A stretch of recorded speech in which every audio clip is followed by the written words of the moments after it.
పేద మధ్యతరగతి కుటుంబాలు ఉన్నటువంటి ప్రాంతాలు అలంకానపల్లి లాంటి ప్రాంతాలలో మౌలిక సదుపాయాలకు నిధులు కేటాయించి ఖర్చు చేసి ఇన్ఫ్రాస్ట్రక్చర్ డెవలప్ చేయాల్సినటువంటి బాధ్యత నుంచి పూర్తిగా తప్పుకొని కడప నగరపాలక సంస్థ అభివృద్ధి అంటే కేవలం కోటిరెడ్డి సర్కిల్ కాదు.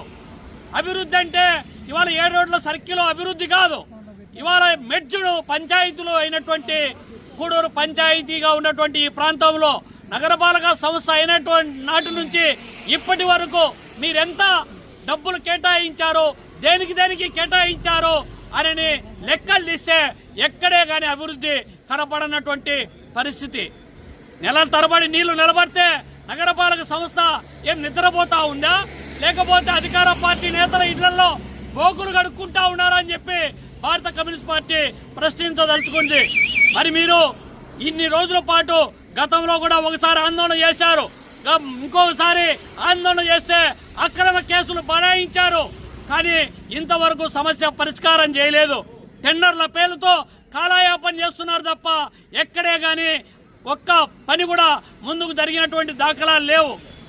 ఈ విధమైనటువంటి నీళ్లు ఉన్నప్పుడు ఏం చేయాలి? నగరపాలక సంస్థ కమిషనర్ కనీసం కచ్చా కాలువ కొట్టి నీళ్లను బయటికి పంపించేటువంటి మార్గం చూడాలి తప్ప ఏదైనా పని చేపట్టడం అంటే కోట్ల రూపాయలు కొల్లగొట్టడానికి, అధికార పార్టీ నేతల జోబులు నింపడానికి కావలసినటువంటి కార్యాచరణ రూపొందించడానికి నీ శక్తి శ్రమ ఉపయోగపెడితే ఉపయోగం లేదు. కానీ ఈయన అలంకానపల్లిలో ఉన్నటువంటి శ్మశాన వాటికకు సంబంధించినటువంటి నిర్దిష్టమైనటువంటి నిర్మాణానికి చుట్టూ కాంపౌండ్ వాల్ నిర్మాణం జరగాలి. ఊర్లో ఉన్నటువంటి డ్రైనేజీ నీళ్ళంతా బయటికి పంపించే మార్గం చూడాలి. అది రాళ్ళొంకకు మళ్ళిస్తావా, లేకపోతే ఇంకొక వంకకు మళ్ళిస్తావా?